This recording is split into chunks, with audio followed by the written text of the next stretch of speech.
रहे थे भेजने के लिए, वो आपने हाँ, भेजा नहीं ग्रुप पे। ये यहीं पे पेस्ट कर दिया। मुझे लगा कि मैं समझा भी दूंगा ना एक बार में, थोड़ा सा रिवीजन भी हो जाएगा। Okay sir. ठीक है, तो हमने कल ये सल्फेट्स, कार्बोनेट्स, इन सब के वो देख लिए थे, सॉलिबिलिटी वगैरह के वो देख लिए थे। ठीक है।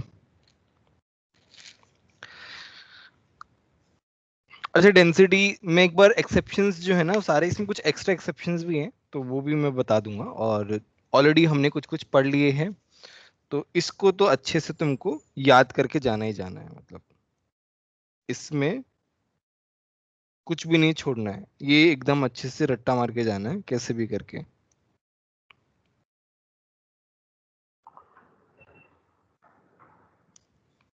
एनीवे, तो पहला है एल्कली मेटल्स वाला। तो डेंसिटी का ऑर्डर हमने देखा था, याद हो तो। पोटेशियम का डेंसिटी, किसका माइक कौन है यार?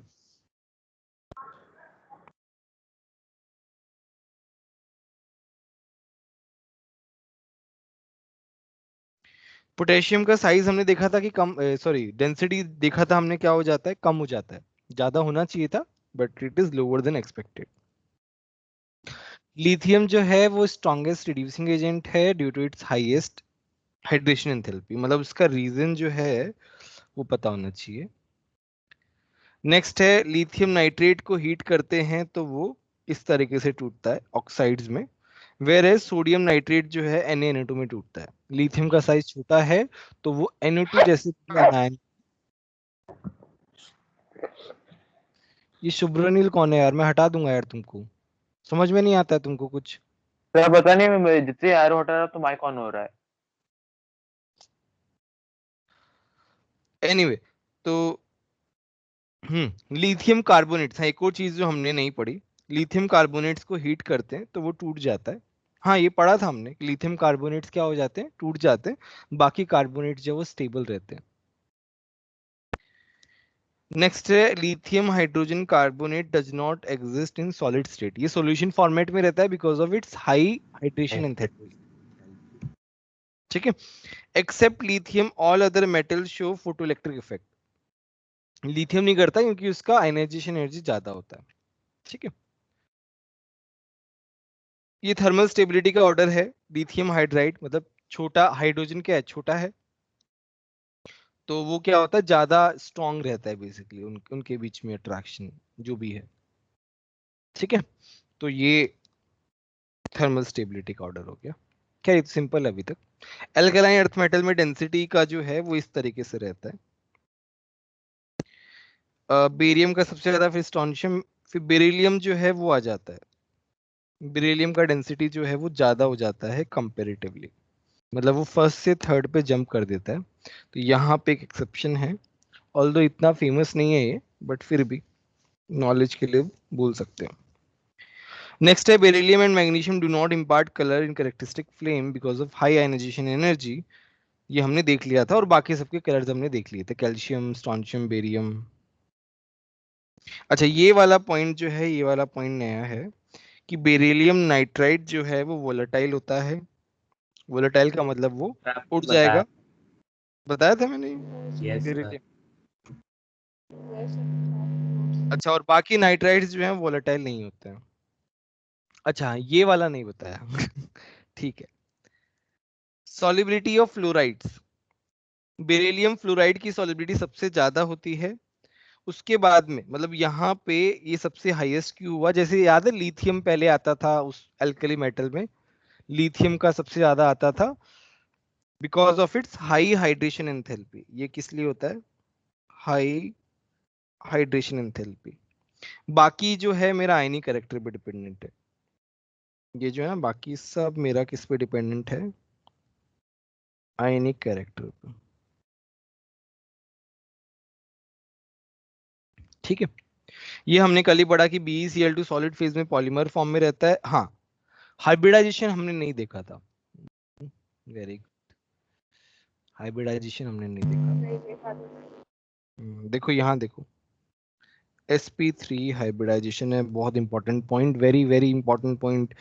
और इसका हाइब्रिडाइजेशन sp2, इसका hybridisation sp। Very very important, hybridisation अच्छे से याद कर लेना।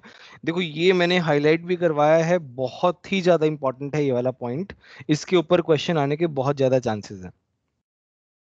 देखो कितनी सारी चीजें हो रही हैं, सॉलिड फेज में पॉलीमर है, वेपर फेज में डाइमर है, और उसको भी हीट करते हैं तो मोनोमर बन जाता है।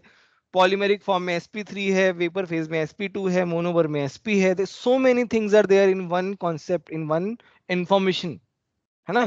तो very high chances they could ask.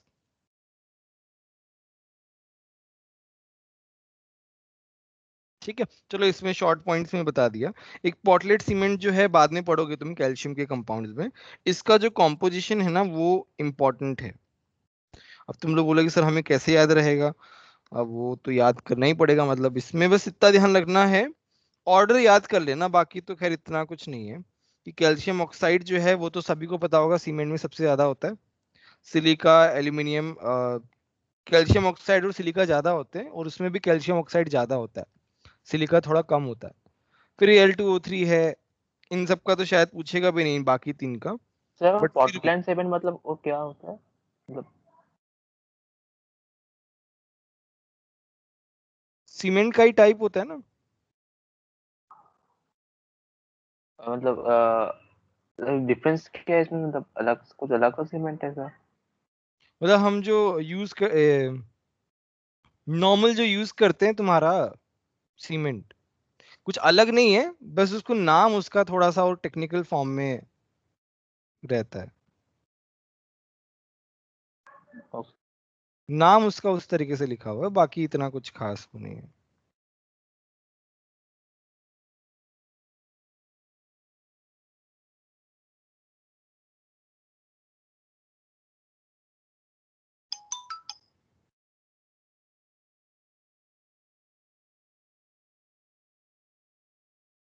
एक मिनट,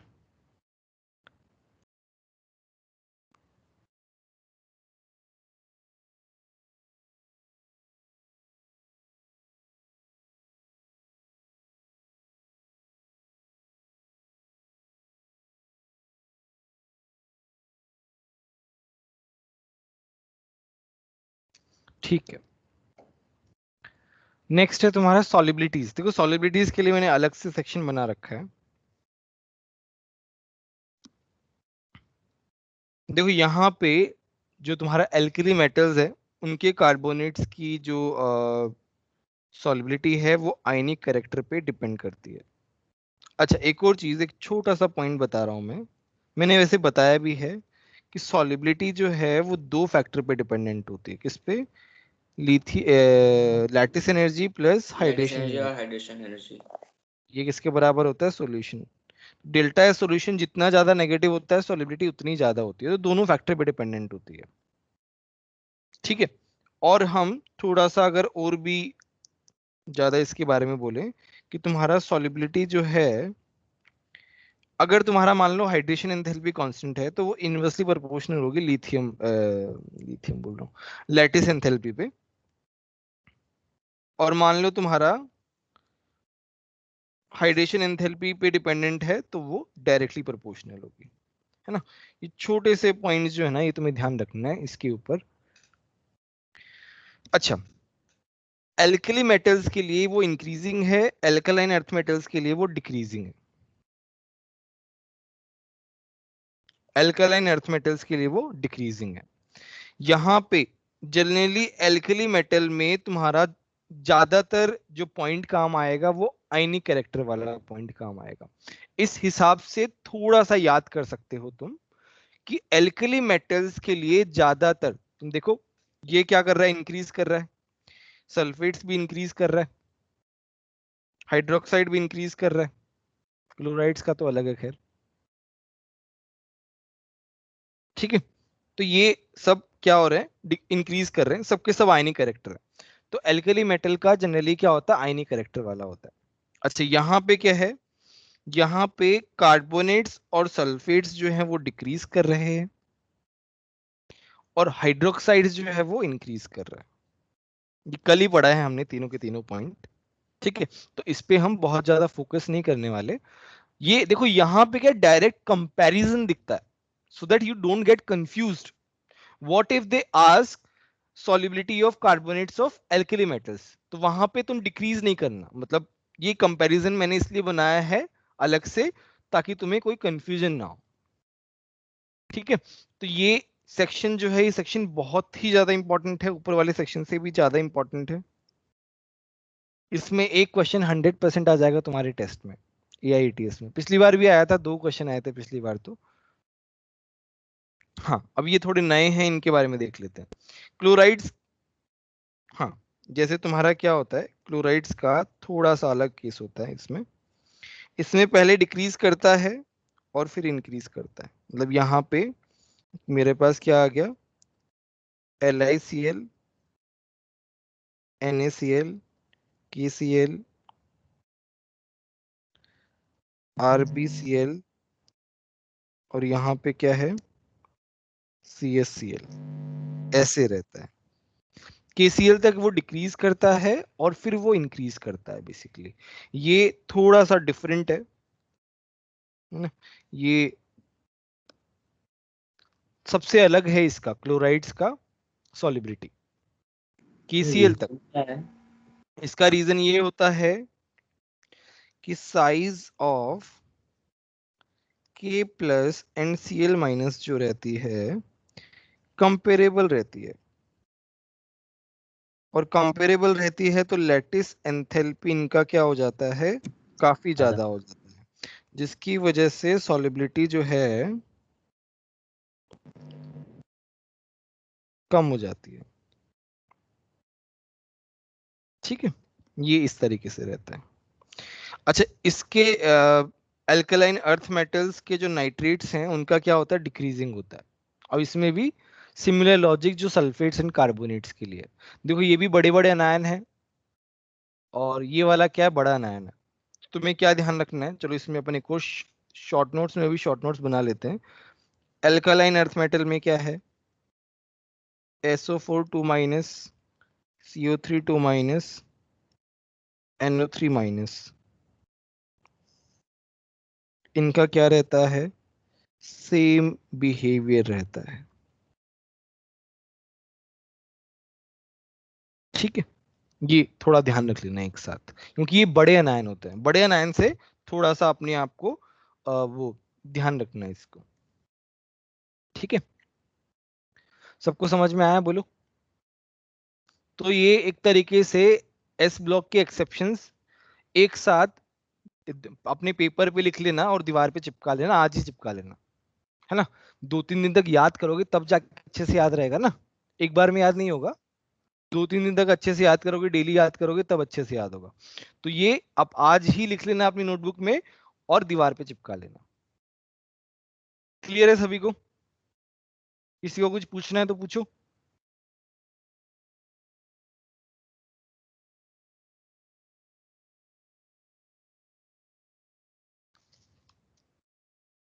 सर हाँ हाँ बोलो. सर एक डाउट था कि सर हम फ्रेंशियम को कंपैरिजन में क्यों नहीं लेते? फ्रेंशियम रेडियो एक्टिव है यार, वो सब आएगा ही. नॉर्मल कंपाउंड्स में नॉर्मल बिहेवियर है ही नहीं ना उसका. नॉर्मल बिहेवियर ही नहीं है तो नॉर्मली हम कंसीडर ही नहीं करेंगे उसको. मतलब सर रिएक्ट ही नहीं करेगा किसी के हाँ साथ? हाँ, रिएक्ट ही नहीं करेगा ना, बनाएगा ही नहीं कंपाउंड वगैरह ये सब. Okay sir. ठीक है, तो ये हमने एक्सेप्शंस भी पढ़ लिए.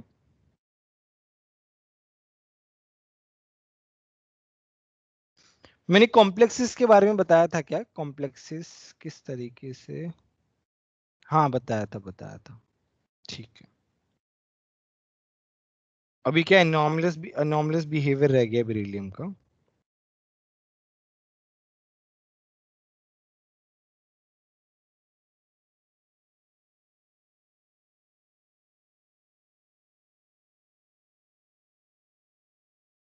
ठीक है, नेक्स्ट है तुम्हारा anomalous behavior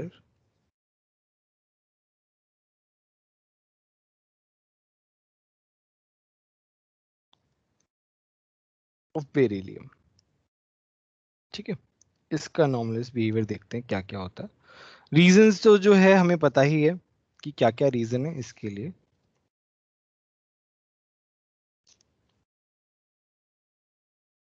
ठीक है, इसमें पहला इसका नॉर्मलेस बिहेवियर है, beryllium does not exhibit does not exhibit coordination number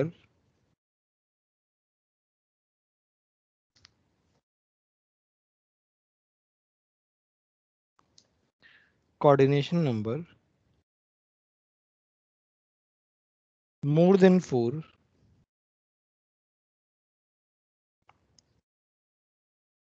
4 से ज्यादा जाने ही नहीं देता है, क्योंकि उसके वैलेंस शेल में 4 ही ऑर्बिटल हैं basically. as its valence shell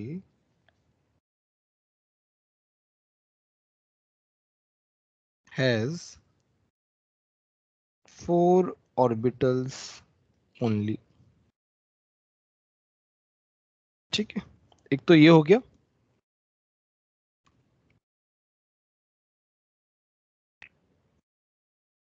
The oxides and hydroxides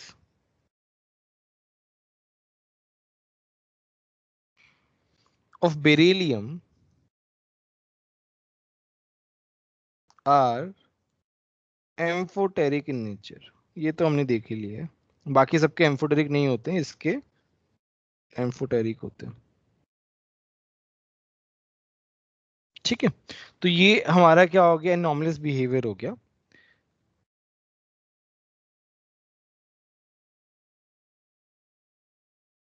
next है तुम्हारा इसका diagonal relationship with aluminium.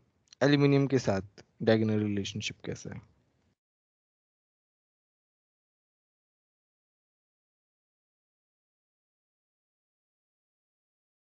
Diagonal relationship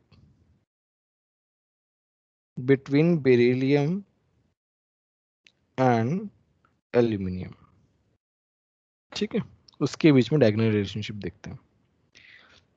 अच्छा, पहले तो बेरिलियम 2+ का जो साइज है वो 31 पिकोमीटर है, और एल्यूमिनियम 3+ का साइज जो है वो अराउंड 30 पिकोमीटर के आसपास है। दोनों का सिमिलर है, नियरली सेम है। ठीक है, तो इनमें क्या क्या पॉइंट ऑफ सिमिलैरिटीज हैं? पॉइंट ऑफ सिमिलैरिटीज देखते हैं हम लोग। अच्छा, पहला जो है, तो एल्यूमिनियम जो है वो एसिड से अटैक नहीं होता जनरली, वैसे ही बेरिलियम होता है। क्यों? क्योंकि उनके ऊपर ऑक्साइड की फिल्म लगी होती है, तो वो उसको एक तरीके से प्रोटेक्ट करती है। ठीक है, तो like aluminium, beryllium is not easily attacked easily attacked by acids because of the presence of because of the presence of an oxide film an oxide film on the surface of metal on the surface of metal। ठीक है, तो ये एक similarity होगी। Beryllium के जो hydroxides हैं वो भी क्या बनाते हैं, कॉम्प्लेक्स बनाते हैं, और एल्यूमिनियम के हाइड्रोक्साइड्स है ना, वो भी कॉम्प्लेक्स बनाते हैं, और दोनों का कोऑर्डिनेशन नंबर सिमिलर रहता है। मैं लिख रहा हूं,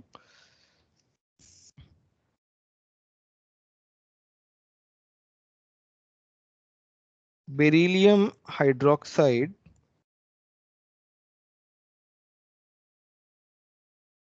dissolves in excess of alkali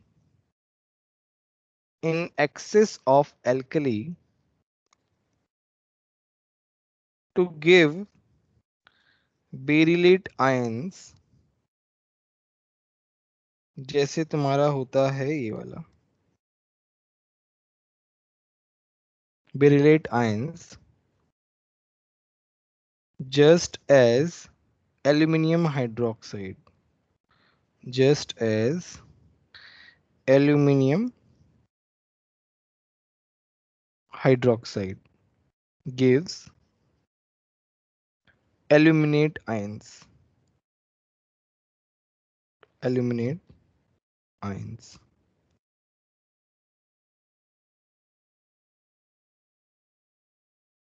ठीक है, इस तरीके से।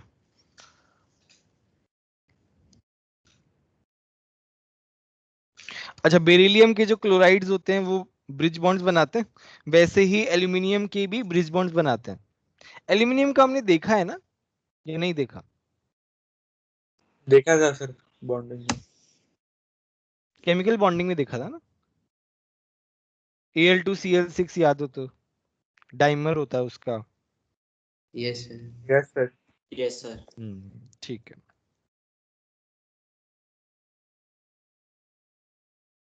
तो इसमें आता है the chlorides of both beryllium and aluminium have chloride ion Cl bridged chloride structure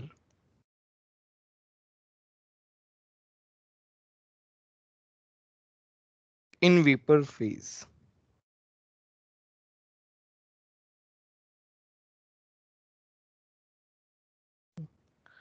Both the chlorides, दोनों के दोनों क्लोराइड्स जो होते हैं वो ऑर्गेनिक सॉल्वेंट में सॉल्युबल होते हैं। Both the chlorides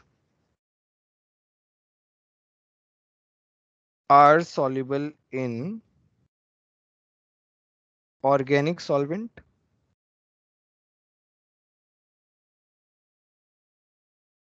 and strong Lewis acid. Lewis acid का क्या मतलब होता है बताओ? Lone lone pair acceptor, lone pair acceptors होते हैं। अच्छा, ऑर्गेनिक में पढ़ोगे कि ये जो है ना, ये एक रिएक्शन में काम आते हैं। दे आर यूज्ड एज, ये ऑर्गेनिक में आता है, फ्रिडल क्राफ्ट कैटलिस्ट।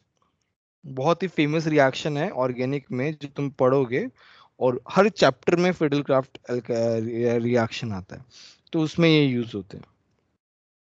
यहाँ अभी बस इसे याद कर लो, बाई चांस कभी ऑप्शन वगैरह में आ जाए तो पता होना चाहिए। वैसे मुश्किल है क्योंकि ऑर्गेनिक नहीं पढ़ा है तो नहीं पूछेगा, बट फिर भी just to be on safer side. ठीक है। बोथ हैव स्ट्रॉन्ग टेंडेंसी, दोनों का साइज क्या है, छोटा है। both have strong tendency to form complexes, to form complexes। For example जैसे तुम्हारा है BeF4 2- याद हो तो, और एल्यूमिनियम जो है वो तो 3+ बनाएगा, तो यहाँ पे एल्यूमिनियम +3 है, बेरिलियम +2 है। इनका जो ऑक्सीडेशन स्टेट है वो तो +2+3 रहेगा। बोलो समझ में आया कि नहीं आया? सर आवाज नहीं आ रही बेटा तुम्हारी, क्या बोल रहे हो, कुछ समझ में नहीं आ रहा है।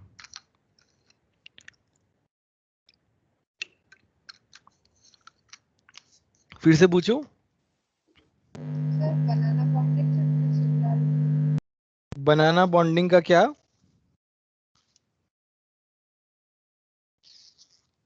बहुत डिस्टरबेंस आ रहा है तुम्हारे साइड में, मतलब सुन नहीं पा रहे हैं अच्छे से। बनाना बॉन्ड मुझे सुनाई दिया, बट उसका क्या करना है वो समझ में नहीं आया मुझे। किसी और को समझ में आया तो बता दो।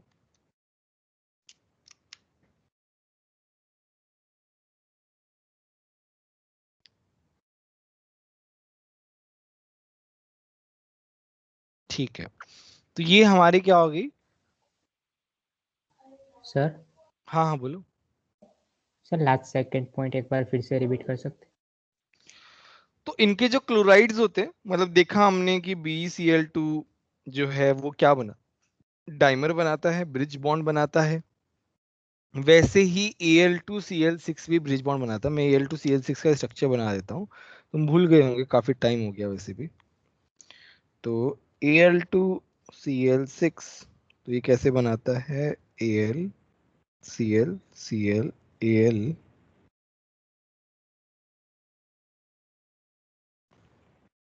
ClCl,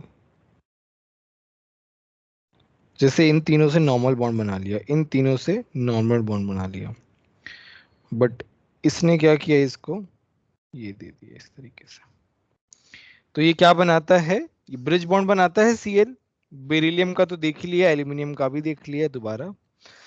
और ये क्या होते हैं, ऑर्गेनिक सॉल्वेंट में सॉल्युबल होते हैं और लुईस एसिड होते हैं। तो because of this Lewis acid property, lone pair acceptor, तो ये फिडल क्राफ्ट एक रिएक्शन होती है ऑर्गेनिक केमिस्ट्री में, जिसमें कैटलिस्ट की तरह यूज होते हैं बेसिकली। ठीक है, यस सर। ठीक है। तो वी कवर्ड, आई थिंक सारे पॉइंट्स हमने कवर कर लिए। तुम्हारे जो मॉड्यूल है उसका तो एग्जैक्ट हमने लिखा ही है, प्लस कुछ एडिशनल पॉइंट भी हमने इसमें शॉर्ट नोट्स में इंक्लूड कर लिए, और वैसे भी जहां पे भी रिक्वायरमेंट थी वो भी कर लिया। ठीक है, तो ये वाला जो सेक्शन है स्पेशली, ये यहाँ पे थोड़ा सा पता नहीं क्या हो गया, ये रब नहीं हो रहा है ये जो लाइन है। ठीक है, तो ये वाला जो प्रॉपर्टीज ऑफ ग्रुप 2 एलिमेंट्स है, इट्स वेरी वेरी इंपॉर्टेंट। पूरे जो चैप्टर में ये वाला सेक्शन बहुत ज्यादा इंपॉर्टेंट है, तो इसको अच्छे से पढ़ना। देखो, एक बार अगर इनऑर्गेनिक अच्छे से पढ़ लिया, समझ समझ के जितना समझ सकते हो उतना, और फिर उसके बाद जब तुम क्वेश्चंस लगाओगे ना, तो तुम्हारे क्वेश्चंस फटाफट होने लगेंगे, एकदम फटाफट। साथ सर साथ रिएक्शन में जो पोटेशियम सोडियम है वो भी इम्पोर्टेंट है बहुत। नहीं, देखो ऐसे तो सब कुछ ही इंपॉर्टेंट है, नहीं सर, वैसे कंपैरेटिवली। कंपैरेटिवली तो ये ज्यादा इंपॉर्टेंट है, क्योंकि ग्रुप 2 के क्वेश्चंस ज्यादा आते हैं, और प्रॉपर्टीज पे ज्यादा क्वेश्चंस आते हैं, रिएक्शंस पे भी कभी कभार आ जाते हैं। पोटेशियम और इस पे क्या क्या है भूल ही गया मैं।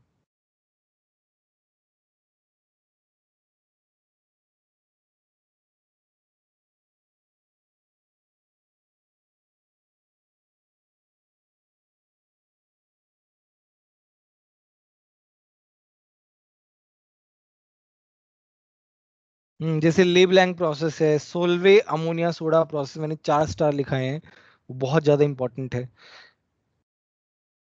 बाकी ये रिएक्शंस जो मैंने इंपॉर्टेंट मार्क करवाई हैं, ये ज्यादा इंपॉर्टेंट है। हाँ, मतलब जो ज्यादा इंपॉर्टेंट मार्क करवाया है उसके हिसाब से ही है, मतलब बाकी तो ठीक है। ऐसे तो कुछ भी पूछ ही सकता है, वो भी इससे बाहर भी पूछ सकता है, मतलब एक बात याद रखना, इनऑर्गेनिक केमिस्ट्री में कोई गारंटी नहीं है। रिएक्शंस हो सकता है कि जो तुम्हारे पैकेज है, नोट्स है, उससे बाहर आ सकती है, तो उसका गारंटी कभी नहीं होता इनऑर्गेनिक का।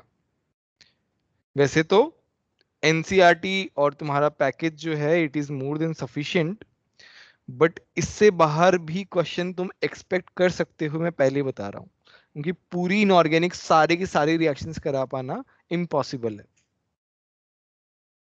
सर कोई एक जगह जहाँ पर सारे रिएक्शंस लिखे हों। अब ऑल टुगेदर एक जगह नहीं मिलेंगे तुम्हें कभी भी। जैसे जेडीली बुक है, उसमें रिएक्शंस बहुत ज्यादा नहीं लिखे, बट थ्योरी बहुत ज्यादा लिखी है, तो उनमें से आधी थ्योरी का काम ही नहीं है जेईई के सिलेबस में। और रिएक्शंस जो है कुछ जेडीली में लिखी हुई है, और कुछ जैसे तुम्हारी जीआरबी वाली बुक आती है, ओपी टंडन वाली, उसमें काफी सारी लिखी हुई है। तुम्हारे पैकेज में इनफैक्ट काफी सारी रिएक्शन लिखी हुई है, तो सब वो वैसा है कि थोड़ी बहुत रिएक्शंस हमेशा मिसिंग रहेंगे, तो बट उसके लिए अलग से कुछ करने की जरूरत नहीं है, ये मैं पहले ही बता रहा हूँ। इनऑर्गेनिक में जितना कॉन्क्रीट मटेरियल पढ़ोगे, that is far better than बहुत सारा मटेरियल पढ़ने की बजाय। और सबसे ज्यादा कॉन्क्रीट तुम्हारा एनसीईआरटी है, बट एनसीईआरटी पढ़ के थोड़ा बहुत तो मिसिंग रहेगा ही। तो पैकेज, और या फिर सबसे बढ़िया है मेरे नोट्स, जिसमें मैंने ऑलमोस्ट सारी चीजें कवर की हैं, बट फिर भी थोड़ा बहुत हमेशा ही रह जाएगा। तो कॉन्क्रीट वे में पढ़ोगे तो ज्यादा बेटर है, बहुत ज्यादा पढ़ने की जरूरत, क्योंकि जितना कॉन्क्रीट पढ़ोगे और जितना क्वालिटी तरीके से याद रखोगे ना वो ज्यादा अच्छा है। 5 में से अगर एक क्वेश्चन बाहर भी आ गया और 4 के 4 सही भी हो गए तो 40 सेकंड में 4 क्वेश्चन कर दिए तुमने। तुमने बहुत सारे याद किया बट तुम्हें याद ही नहीं है तो 5 में से 3 गलत कर दोगे तुम। इसमें क्या नेगेटिव मार्किंग ज्यादा होती है, सबसे ज्यादा नेगेटिव मार्किंग इनऑर्गेनिक में होती है। एनीवे चलो कंपाउंड्स ऑफ मैग्नीशियम देखते हैं। तो मैग्नीशियम का पहला कंपाउंड है मैग्नीशियम ऑक्साइड। बहुत सिंपल सा पहला वाला एक्सपेरिमेंट तो तुमने किया है क्लासेस में, सॉरी स्कूल वगैरह में किया होगा, याद है कि नहीं याद है? मैग्नीशियम का रिबर बर्न करते थे तो लास्ट टाइम में हुआ था। यस सर ये तो बहुत पुराना है। बहुत पुराना है ये तो, है ना। फिर मैग्नीशियम हाइड्रोक्साइड को हीट करोगे तो इस तरीके से मिलेगा, मैग्नीशियम कार्बोनेट को हीट करोगे तो इस तरीके से मिलेगा, CO2 बाहर निकलेगी, NGO मिलेगा। मैग्नीशियम नाइट्रेट को NO2 + O2 मिलेगा, है ना। Very simple simple reactions. Properties, magnesium oxide is a white powder, is basic oxide which is soluble in water. Magnesium oxide and magnesium chloride is together is known as soil cement. अब देखो ऐसे question आते हैं, सॉरल cement के बारे में पूछ सकते हैं, है ना। तो मैग्नीशियम ऑक्साइड और ये तुम्हारा फॉर्मूला आ गया। What is the formula of Sorel cement? 4 option दे दिए, है ना। तो ये थोड़ा सा ध्यान रखना है, ये वाला पॉइंट जो है ना इन सब में ये वाला पॉइंट। बाकी ऊपर वाली रिएक्शन तो है ना हर कोई लिख देगा, है ना, कुछ खास नहीं ऊपर वाली रिएक्शन, पूछेगा भी नहीं, ऐसी रिएक्शन क्यों पूछेगा, सबको पता ही है उसमें। ठीक है, यहाँ पे क्या है, बेस है, MgO is a base, HCl is an acid, acid base reaction हो रही है, मेरे पास सॉल्ट बन रहा है, बस सिंपल। नेक्स्ट है magnesium hydroxide. When magnesium chloride is reacted with calcium hydroxide और सोडियम हाइड्रोक्साइड, तो यहाँ पे तो प्लस माइनस वाली रिएक्शन हो रही है और कुछ नहीं है ना। Simple simple double displacement reaction हो रही है, उसमें कुछ खास नहीं है। दूसरा MgO को जब हम H2O से कराएंगे तो हमारा इस तरीके से बनेगा, ये तो उल्टा हो गया, देखो उसका, इसका उल्टा ही तो है, ठीक है। तो ये रिएक्शन भी बहुत सिंपल है। Magnesium hydroxide is white powder, basic in nature, सभी को पता है, बेस है, OH आ रहा है, व्हाइट पाउडर है, ठीक है, ध्यान रख लेना। बाकी ऐसे पाउडर कौन सी कलर का है ये सब तो नहीं पूछते हैं, बट फिर भी ठीक है। डिकम्पोज करते हैं तो मैग्नीशियम ऑक्साइड बनता है, मैग्नीशियम हाइड्रोक्साइड को अमोनियम क्लोराइड से रिएक्ट करते हैं तो प्लस माइनस वाली रिएक्शन होती है, डबल डिस्प्लेसमेंट।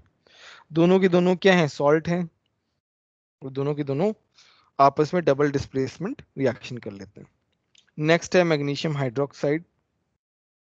तो मैग्नीशियम कार्बोनेट, तो मैग्नीशियम कार्बोनेट को हम तैयार कैसे करते हैं, मैग्नीशियम सल्फेट और सोडियम बाइकार्बोनेट।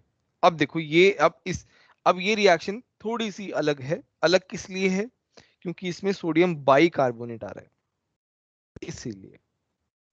तो ये थोड़ा ध्यान रखना, कार्बोनेट नहीं होता है, बाइकार्बोनेट होता है। नेक्स्ट है magnesium sulphate, when reacted with sodium carbonate, carbonate के साथ रिएक्ट कराते हैं तो उसके लिए थोड़ा सा अलग प्रोसेस होता है। पहले तो वो क्या बनाता है, पहले तो वो अडक्ट बनाता है, क्या बोलते हैं, अडक्ट बोलते हैं। Gives wide PBD of a basic carbonate which when suspended in water and CO2, तो तुम्हारा मैग्नीशियम बाइकार्बोनेट बनता है, फिर इसको हीट करते हैं तो ऐसे बनता है। तो देखो ये वाला जो पॉइंट है, इस वाले पॉइंट पे क्वेश्चन आ सकता है, क्यों, सोडियम बाइकार्बोनेट के साथ रिएक्ट कर रहे हैं तो डायरेक्टली बन रहा है, बट कार्बोनेट के साथ कर रहे हैं तो डायरेक्टली नहीं बन रहा है, थोड़ा सा उसमें कॉम्प्लिकेशंस है। पहले तो हमारा अडक्ट बनता है बेसिक मैग्नीशियम कार्बोनेट का, और फिर उसे हम H2O CO2 से पास करा के मैग्नीशियम बाइकार्बोनेट बनाते हैं, और मैग्नीशियम बाइकार्बोनेट को हीट करने पे वो हमें मैग्नीशियम कार्बोनेट देता है, ठीक है। नेक्स्ट है मैग्नीशियम क्लोराइड। तो मैग्नीशियम प्लस HCl क्या देता है, MgCl2 + H2 गैस रिलीज करता है। MgO + 2HCl MgCl2 + H2O देता है। सिंपल सिंपल रिएक्शन है, एसिड बेस रिएक्शन वाली, ये भी एसिड बेस है, ये भी एसिड बेस है। अच्छा, इसका फॉर्मूला थोड़ा ध्यान रख लेना, कि मैग्नीशियम क्लोराइड को बनाने के लिए हम कार्नेलाइट को भी यूज करते हैं। कार्नेलाइट जो है वो KCl MgCl2.6H2O, इसका फॉर्मूला जो है, थोड़ा अच्छे से लिखता हूँ यार, वो इंपॉर्टेंट है, याद कर लो, है ना। तो ऐसे कुछ कुछ फॉर्मूलाज है ना, इनको याद करते रहो, एक बार में याद नहीं होगा, इनको कहीं लिख लो, एक पेज बना लो सेपरेट, जिसपे ऐसे फॉर्मूलाज हैं टिपिकल वाले जो हैं, जैसे यहाँ पे आया था, ऊपर भी आया था एक, तो उनको लिखते जाओ। थोड़ी दिनों बाद फैमिलैरिटी आज फैमिलियर हो जाओगे इनसे, ये क्या होगे आगे इनऑर्गेनिक केमिस्ट्री 12th में भी काम आएंगे। तो अभी याद रहेगा तो अच्छा है, वो लंबे टाइम तक याद रहेंगे। 12th में भी आएगा कार्नेलाइट के बारे में, मेटलर्जी चैप्टर में, ठीक है। तो जब हम इसको कूल करते हैं 176 पे, तो KCl तो डिपॉजिट हो जाता है, while MgCl2.6H2O is obtained in fused state। उसके बाद में पानी को निकाल देंगे, हमें क्या मिल जाएगा, MgCl2 मिल जाएगा। Magnesium chloride is a colourless crystalline solid highly soluble in water. इसके क्रिस्टलाइज वाले .6H2O को जब हम सोडियम बाई कार्बोनेट के साथ रिएक्ट कराते हैं तो हमारे पास क्या बनता है, मैग्नीशियम कार्बोनेट बनता है। उसको जब हम H2SO4 के साथ रिएक्ट कराते हैं तो हमारे पास क्या बनता है, MgSO4 बनता है।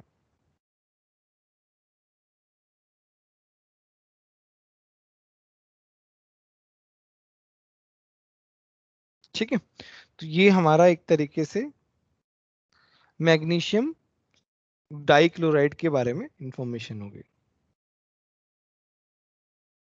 सर हाँ हाँ बोलो। सर मैग्नीशियम कार्बोनेट का जो दूसरा प्रोसेस था ना, वो एक बार वापस बताइए ना।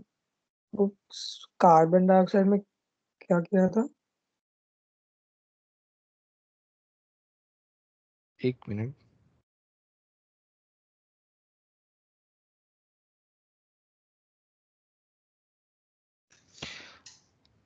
मैग्नीशियम कार्बोनेट का क्या, हाँ क्या बोला था तुमने? सर वो दूसरा प्रोसेस जो था ना जिसमें वो तो बाइकार्बोनेट के साथ तो वो डायरेक्टली सल्फेट रिएक्ट कर लेता है, बट कार्बोनेट के साथ वो क्या हो जाता है, उसके साथ अडक्ट बना लेता है, चिपक जाता है। उसके बाद चिपक जाने के बाद जब हम उसे पानी और CO2 में मिलाते हैं तो बाइकार्बोनेट में कन्वर्ट हो जाता है, और बाइकार्बोनेट को हीट करते हैं तो हमें कार्बोनेट मिलता ही मिलता है।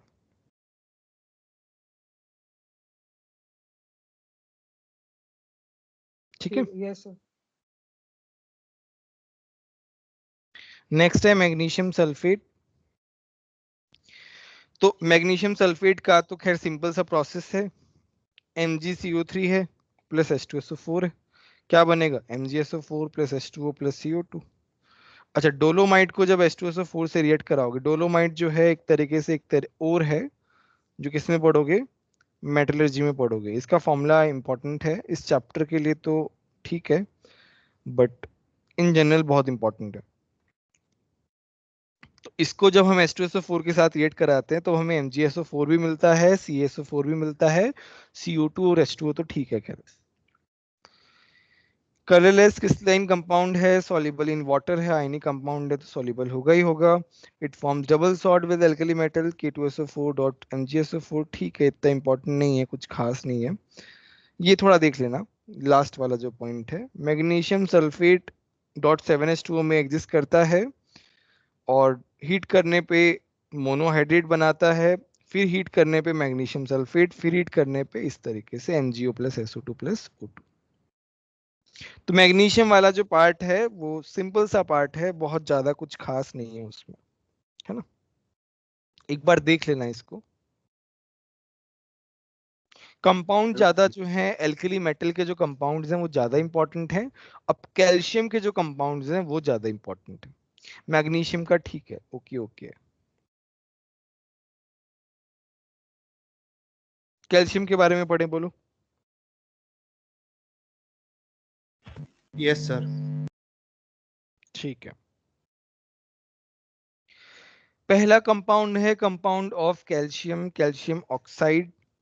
अच्छा, कैल्शियम ऑक्साइड कैसे मिलता है? CaCO3 को हीट करेंगे तो हमें क्या मिलेगा? कैल्शियम ऑक्साइड मिलेगा, सिंपल है। कैल्शियम ऑक्साइड को हम क्या बोलते हैं? क्विक लाइम और बर्न्ट लाइम, आई गेस सभी को पता है। Calcium oxide when reacted with, calcium oxide क्या है? बेसिक ऑक्साइड है, तो ये मेरा क्या है? बेस है। ये मेरा क्या है? एसिड है। ये हमारे पास क्या बन गया? सॉल्ट टाइप बन गया। ठीक है, तो अब इसका जो यूज है ना वो कहाँ आता है? मेटलर्जी में आता है। CaO is used as flux in blast furnace for removal of impurities in the form of slag। जैसे मान लो हम जैसे कोई भी प्रोसेस कर रहे हैं, मेटलर्जी का क्या मतलब है? कि हम मेटल एक्सट्रैक्ट कर रहे हैं इन प्योर फॉर्म। तुम्हारे पास क्या है? यहाँ पे मिनरल है, और मिनरल में SiO2 की इम्प्योरिटीज है, तुम्हें SiO2 को हटाना है। तो हम क्या करते हैं? SiO2 क्या होता है? एसिडिक होता है। तो हम क्या करते हैं? कुछ ऐसा बेसिक चीज डालते हैं, तो जिसको हम बोलते हैं बेसिक फ्लक्स। क्या बोलते हैं? Basic flux.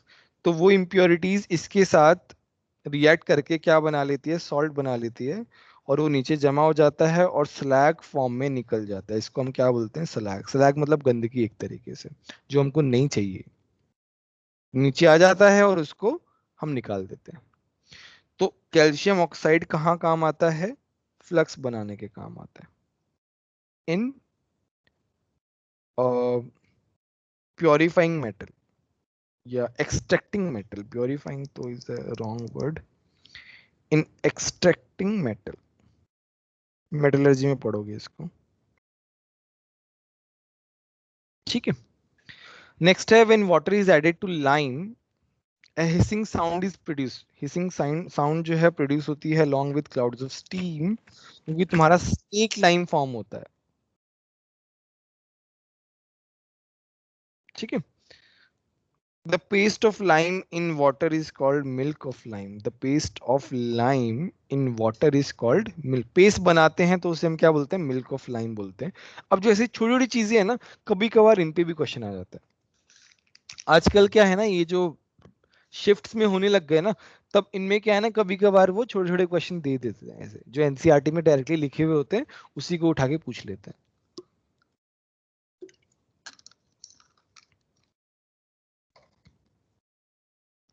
नेक्स्ट है कैल्शियम ऑक्साइड और Cl2 को करेंगे तो हमारे पास क्या बनेगा? ब्लीचिंग पाउडर बनेगा।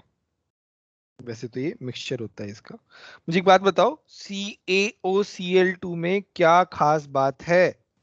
सर ऑक्सीडाइजिंग एजेंट है। ऑक्स नहीं नहीं, खास बात क्या है? सर दो ऑक्सीडेशन नंबर प्लस क्लोरीन के प्लस क्लोरीन के स्टेट दो होते हैं। ऑक्सीडेशन स्टेट्स होते हैं। वेरी गुड, एक क्लोरीन का -1, एक का +1 रहता है, ये खास बात है इसमें, है ना? तो ऐसी इस तरीके से चीजों को कनेक्ट करना है, although it is not a big thing, but मैं बस बार बार इसलिए कहता हूं कि जब भी कोई पिछला कुछ आ जाए तो उसको रिवाइज कर लेना चाहिए, सो दैट वो कंटिन्यूटी जो है वो बनी रहे। ये थोड़ा सा देख लिया करो, है ना? खुद से भी पढ़ो तब भी आना चाहिए। और जैसे मान लो मैं पढ़ा रहा हूँ और पिछला कुछ याद आ जाए उससे रिलेटेड, तो बता दिया करो, शेयर कर लिया करो, कोई दिक्कत नहीं है, सबका ही रिवाइज हो जाएगा उससे।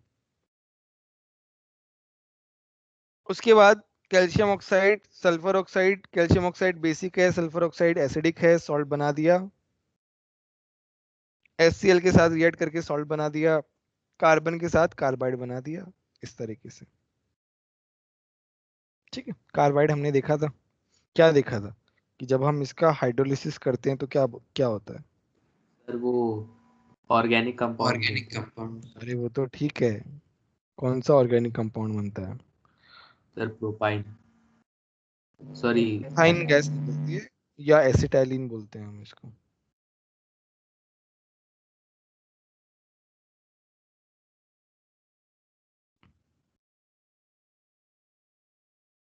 नेक्स्ट है कैल्शियम कार्बोनेट। अच्छा, कैल्शियम कार्बोनेट जो है वो कैसे बनता है? हम स्लेक लाइम को CO2 से पास कराएंगे तो हमारे पास क्या मिलेगा? CaCO3 मिलेगा। ठीक है, CaCl2 प्लस Na2CO3 को रिएक्ट कराएंगे तो हमारे पास क्या बनेगा, CaCO3 प्लस NaCl बनेगा। Calcium carbonate is a white powder insoluble in water. PPT बनाता है ये तो। Calcium carbonate dissolve in water in the presence of CO2, ये तो हमें पता ही है, कैल्शियम बाइकार्बोनेट बनता है।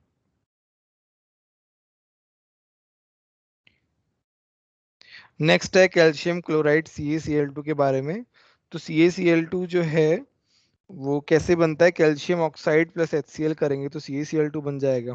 हाइड्रोक्साइड के साथ करेंगे तो भी CaCl2 बन जाएगा, पानी निकल जाएगा।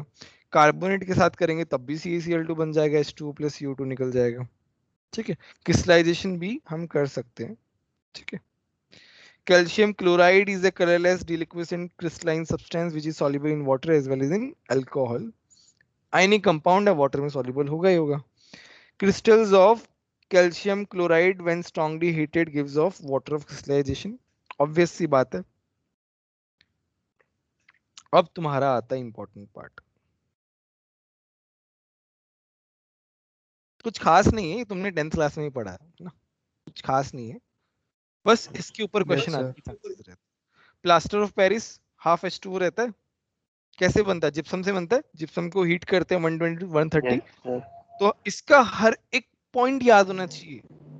मतलब मैंने स्टार मार्क करवाया है ये वाला, इसका हर एक पॉइंट जो है ना टू द पॉइंट याद होना चाहिए। मतलब ये टेम्परेचर है तो ये भी याद होना चाहिए, हर एक चीज याद होनी चाहिए। इसके ऊपर कैसा भी क्वेश्चन पूछ सकते हैं। तो प्लास्टर ऑफ पेरिस बनता है तो ये क्या होता है, 2:1 में रहता है। देखो यहाँ पे 2:1 है, तो कंफ्यूज मत हो जाना, it's the same thing,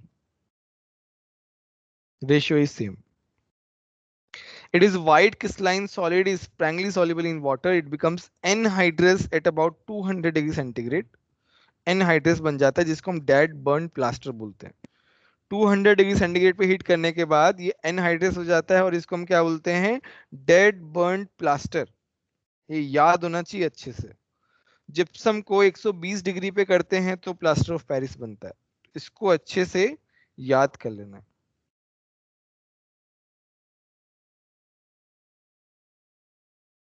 next है कैल्शियम हाइड्रोक्साइड और स्लेक लाइम। तो क्विक लाइम से भी बनता है दूसरा, NaOH के साथ रिएक्ट कराते हैं CaCl2 को तब भी बन जाता है। अच्छा यहाँ पे देखो क्या बोला है, क्विक लाइम को पानी के साथ मिलाओगे तो COH का होल ट्वाइस बनेगा सस्पेंडेड इन वाटर। फिल्टर करोगे तो लाइम वाटर क्लियर सॉल्यूशन मिलेगा।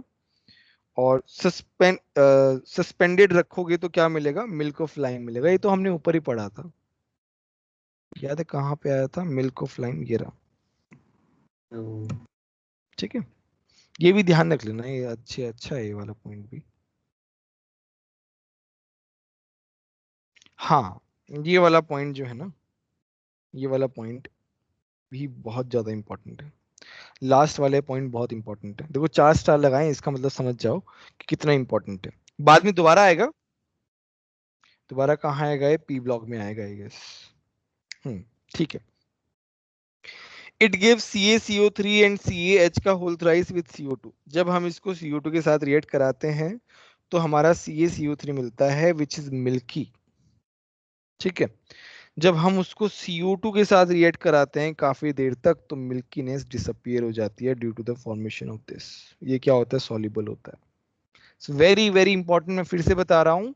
तुमने क्या किया, तुम्हारे पास स्लेक लाइम था, तुमने CO2 मिक्स किया, तुम्हारे पास क्या बनता है, एक मिल्की सॉल्यूशन अपीयर होता है जिसे हम बोलते हैं कैल्शियम कार्बोनेट। जब हम उसमें और CO2 पास कराते जाते हैं तो उसका मिल्कीनेस डिसअपियर हो जाता है। व्हाई डिसअपियर्स, क्योंकि Ca कैल्शियम बाई कार्बोनेट बन जाता है विच इज सॉल्युबल ना, दिस पार्ट। Yes sir. तो सर ये भी लास्ट था में, शायद से 10th में। हाँ मतलब होगा ही, ये 10th का ही पार्ट है एक तरीके से, बट ये तीनों के तीनों लास्ट में बहुत इंपॉर्टेंट है। बाकी ऊपर तो इतना सिंपल है, तुम खुद से ही कर लोगे, कुछ खास है नहीं है सच, है ना। बोलो क्लियर है कि नहीं है, किसी को कोई डाउट है क्या।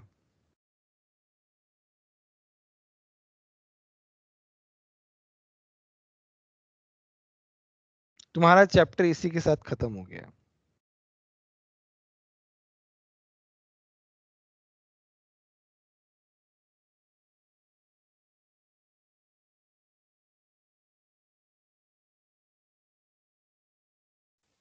सर ये अपलोड करेंगे ना? क्या क्या? सर ये नोट्स आप अपलोड कर देंगे?